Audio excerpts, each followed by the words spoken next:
Samantala, Department of Transportation Cordillera minamadali na ang pag-update at pagkumpleto sa listahan ng taxi at jeepney drivers na makatatanggap ng fuel subsidy sa kanilang rehiyon. Si Jezreel Kate Lapizar ng PTV Cordillera sa sentro ng balita.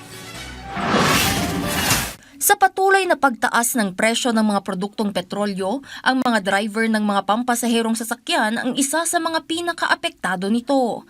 Ayon kay Angelo na isang jeepney driver, dagdag sa kanilang hamon ang problema sa trapiko sa lungsod ng Baguio. Ngunit kinakailangan nilang pagtiyagaan ito at mag-overtime para lamang may maiuwi sa kanilang mga pamilya. Kailangan ng income. Kaysa nasa bahay ka lang, di ba, kain tulog. May kailangan ng income. At least may pumapasok naman konti. Nabawasan na lang, na nga lang. Para naman sa taxi driver na si Kuya Junmar, umaasa na lamang ito na makahanap ng solusyon ang pamahalaan upang matulungan ang mga katulad niyang driver na nahihirapan ngayon. Tsaga na lang, ma'am. Gano'n na lang mangyayari. Kasi taas ng presyo is magdagdag na lang siguro ng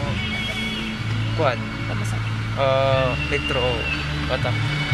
Kung hindi nila ibababa yung diesel, wala talaga, no choice. Siniguro naman ng Department of Transportation Cordillera na mabibigyan ng tulong ang mga taxi at jeepney driver sa rehiyon sa pamamagitan ng fuel subsidy program. Ayon sa ahensya, pinapabilis na nila ang pag-update at pagkumpleto sa listahan ng mga makakatanggap ng subsidy. Sa pinakahuling datos, umaabot na sa mahigit 9,500 na driver sa rehiyon ang inaasahang makakatanggap ng fuel subsidy. Gagawin ang distribution per batch upang hindi mapuno ang mga bangko at mabigyan din ng serbisyo ang iba pang mga kliyente. Basta't nakompleto nila yung requirements, yung updating ng records nila, kasi lalo na yung mga dating may mga fuel subsidy card at saka land bank card, automatic naman yun.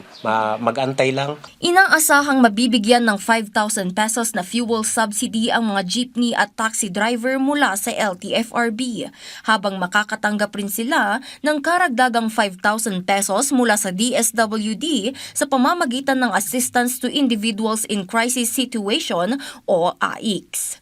Jezreel Kate Lapizar para sa Pambansang TV sa Bagong Pilipinas.